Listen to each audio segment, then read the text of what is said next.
Now listen to the first part of the conversation and answer questions 1 to 6. Thank you for calling Carline. So that we can best help you, can you please press the star button on your phone now? Thank you. Now choose one of the following 4 options by pressing the buttons on your telephone. Press 1 if you would like to make a car reservation. Press 2 if you would like to talk to someone about a car reservation. Press 3 if you would... Please hold while we put you through to one of our assistants.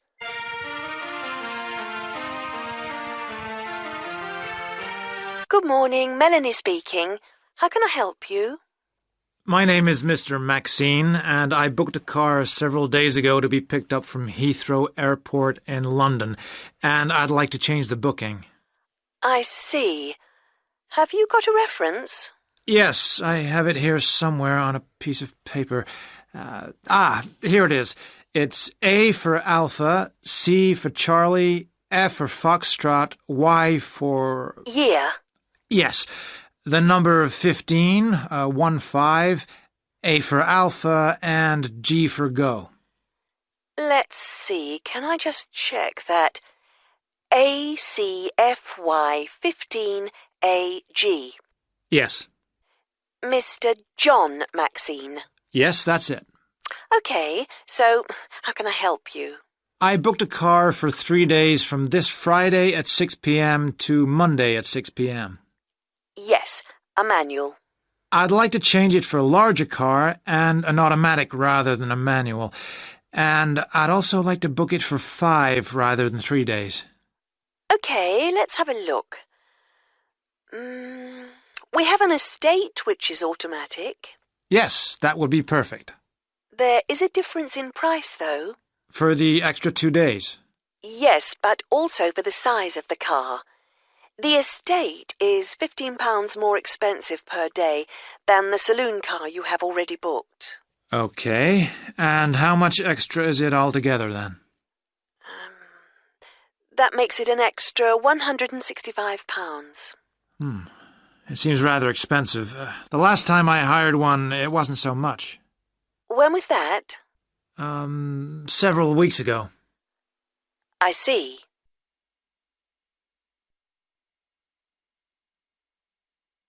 As you listen to the rest of the dialogue, complete the numbered spaces 7 to 10. Write no more than 2 words or a number for each space. Well, it's basically because the rates change daily according to the cars available. The estate is the last automatic we have for hire for that period. We have a manual estate which is cheaper, if that would help. No, it has to be an automatic. Okay. Shall I debit your card for the extra £165? Is it possible for me to pay the extra in cash when I pick up the car at the airport? I'm afraid that isn't possible, as there are no facilities for handling cash at that time of the day. That seems odd. It's because the money can't be banked in the evening, and for security reasons, no cash is held on the premises. Okay, you can debit my card. You'll have to give the number to me again. Isn't it logged on the screen? For security reasons, it doesn't come up on the screen when we look at the booking. Any changes, and it has to be entered again. I see. It's 3445 9911. 3445 9911. 4425 4425 7750. 7750. OK, that has now been authorised. Shall we send the receipt to your Park Vale address? Yes, number 40. Is there anything else I can help you with, Mr. Maxine? No, nothing else, thank you. Have a nice trip. Thank you. Goodbye.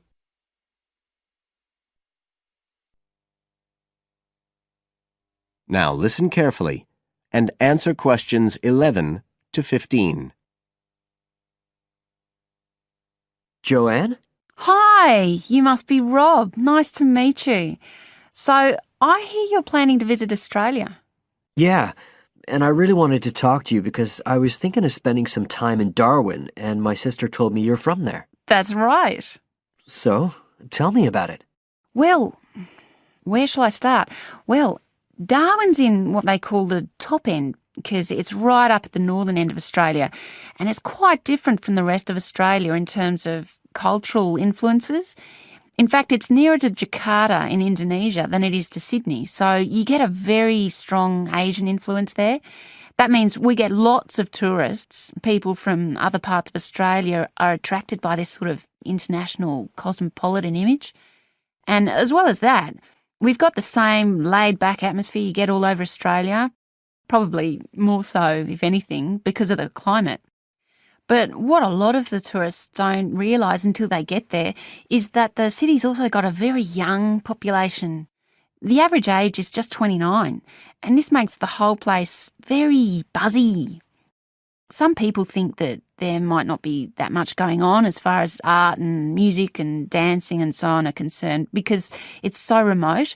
I mean, we don't really get things like theatre and opera in the same way as cities down in the south like Sydney, for example, because of the transport expenses. But in fact, what happens is that we just do it ourselves.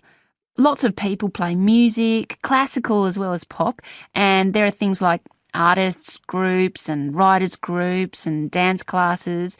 Everyone does something. We don't just sit and watch other people. You said it's very international? Yeah, they say there's over 70 different nationalities in Darwin. For instance, there's been a Chinese population there for over 100 years. We've even got a Chinese temple. It was built way back in 1887, but when a very bad storm, a cyclone in fact, hit Darwin in the 1970s, it was almost completely destroyed. The only parts of the temple that survived were part of the altars and the stone lions. But after the storm, they reconstructed it using modern materials. It's still used as a religious centre today, but it's open to tourists too, and it's definitely worth going to see it. Oh, and as far as getting around goes, you'll see places that advertise bicycles for hire, but I wouldn't recommend it. A lot of the year it's just so hot and humid. Some tourists think it'll be fine because there's not much in the way of hills and the traffic's quite light compared with some places, but believe me, you're better off with public transport. It's fine and not expensive. Or you can hire a car, but it's not really worth it. What's the swimming like?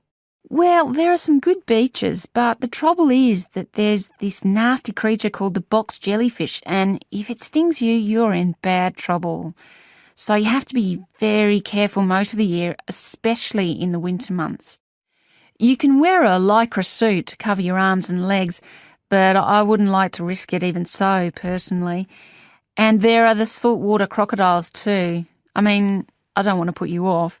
There are protected swimming areas netted off where you'll be safe from jellyfish and crocs, or there are the public swimming pools. They're fine, of course.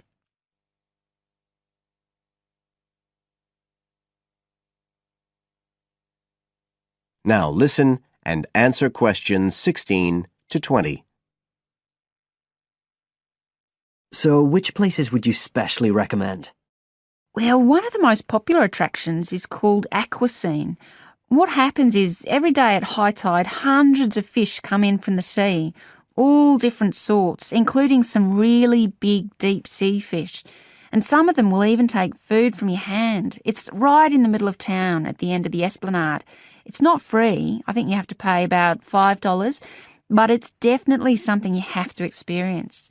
Then, of course, Darwin has a great range of food. Being such a cosmopolitan place, and if you don't have lots to spend, the best place to go is to Smith Street Mall, where they have stalls selling stuff to eat. There's all sorts of different things, including Southeast Asian dishes, which I really like. You'd think there'd be plenty of fresh fish in Darwin, as it's on the coast, but in fact, because of the climate, it mostly gets frozen straight away.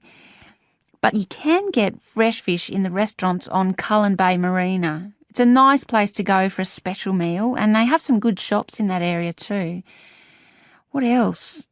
Well, there's the Botanic Garden. It's over 100 years old and there's lots to see. An orchid farm, rainforest, a collection of palm trees, a wetlands area.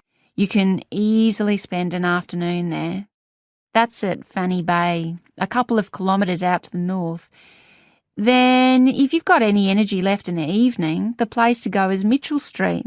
That's where it all happens as far as clubs and music and things are concerned. You'll bump into lots of my friends there. Talking of friends, why don't I give you some email addresses? I'm sure they wouldn't mind.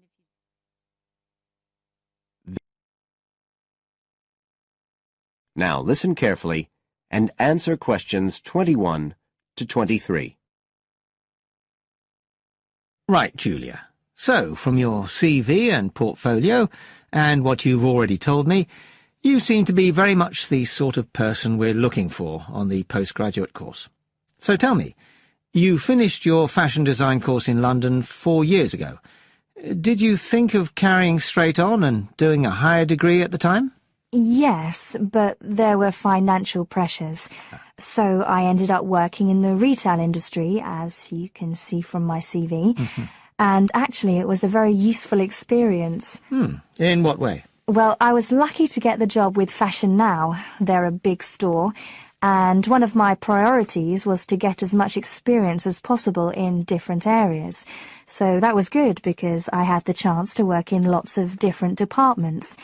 And having direct contact with the customers meant I was able to see how they reacted to innovation, to new fashion ideas. Because with Fashion Now, a designer might show something in New York or Milan, and there'll be something similar in the shop within weeks. So that was probably the most useful thing for me. Right. And so what's made you decide to do a postgraduate course now? Well, while I enjoyed working at Fashion Now, and I learned a lot there, I felt, well, the way forward would have been to develop my managerial skills, rather than my skills in fashion design, and I'm not sure that's what I want to do. Yes. When I was doing my degree in London, I'd been interested in women's wear, but I know that there's been a lot of work done in areas like new fabric construction, and though I'm not intending to go too deeply into the technology, I'd be very interested in looking at how new fabrics could be used in children's wear, so I'd like the chance to pursue that line. Yes, good. And are you at all concerned about what it's going to be like coming back into an academic context after being away from it for several years? No, I'm looking forward to it. But I'm basically more interested in the application than the theory, or at least that's what I've found so far. And I'm hoping the course will give me the contacts and skills I need eventually to set up my own enterprise. I'm particularly interested by the overseas links that the department has. Yes, many of our students look overseas or to international companies for sponsorship of their projects.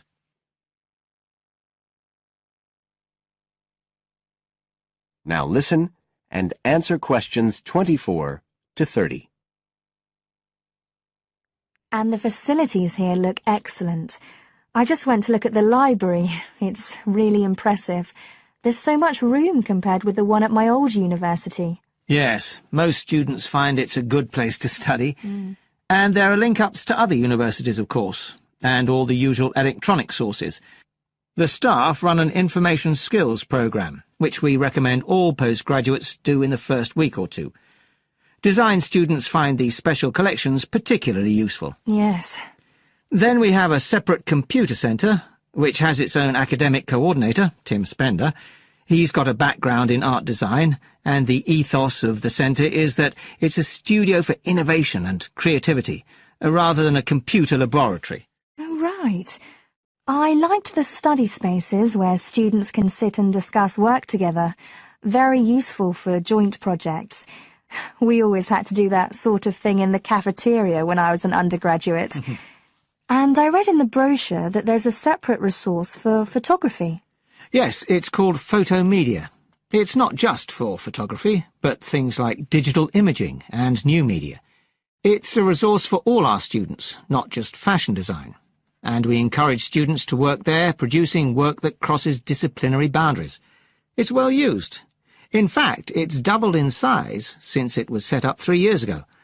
And we also have an offshoot from that, which is called time-based media. This is for students who want to develop their ideas in the area of the moving image or sound. That's in a new building that was specially built for it just last year. But there are plans to expand it, as the present facilities are overstretched already. Right. Now, is there anything you'd like to ask about the course itself?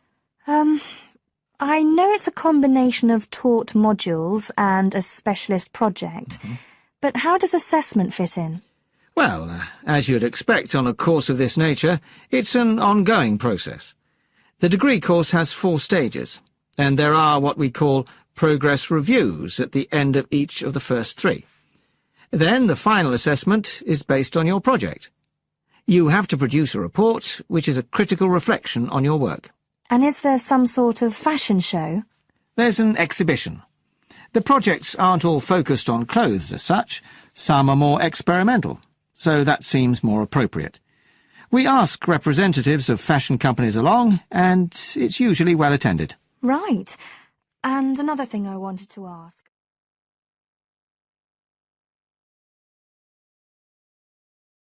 Now listen to the lecture and answer questions 31 to 40. Today our guest is Joseph Parks, Medical Director for the Botany Department of Mental Health. He's going to give a lecture about the research on teenage brain. Good morning, everyone. Today I'm going to introduce the new research about adolescent mind, the teenage brain. How much do you know about that? Do you believe in brain scanning? Do you think we can judge whether a teen is normal or mentally ill? Or it's just another immature test? The new research shows a teen brain is in the middle of disordered changes. Those changes, scientists now believe, are so significant that they may reveal the mysteries of mental illness, explaining why some teens commit suicide, why others harm their classmates, and why some emerge later in life with mental disorders. The research looks forward to a day when teens could be tested for suicidal depression as easily as they are for heart disease. But there are signs that society and parents in particular would reject such a tool. Many parents question the validity of a mental health diagnosis. They fear that their children will be falsely tagged with a mark that he or she is abnormal. At the center of the debate is the teen brain, its confusing architecture, and the difficult question of what's typical in a teen and what's not. Under the old thinking, the adolescent brain was fully formed, needing only to be filled with facts, figures, and experiences to become an adult mind. At the same time, many people rejected the idea that young people were even capable of developing mental illnesses. However, the new research shows a teenage brain is an organ in transition. It has an unstable and vulnerable composition. The evolving teenage brain clearly isn't adult-like until the early 20s. If teens act young and stupid, it may be because brain areas that govern rational thought are not mature yet. All that is fine when the brain develops normally. But if the teen brain fails to successfully reinvent itself as an adult brain, mental illness may happen. Researchers increasingly believe if that process stops for some reason, teens are likely to develop mental illness. Early warning signs might be disregarded, as adults may think them the typical teen behaviors. Perhaps the chief hope of the new research is that it could make a difference for teenagers suffering from mental disorder and major depression. These can lead to suicide, which for years has been the leading cause of death for teens. Until recently, scientists couldn't peer into living brains to look for changes associated with normal development or mental diseases. That is beginning to change as researchers develop ever more sensitive brain scanners. However, the composite pictures are somewhat misleading. A snapshot of an individual brain may fall somewhere between normal and mentally ill. For now, psychiatrists and psychologists must still rely on interviews and observations of children's behaviour to diagnose mental illness. You now have half a minute to check your answers.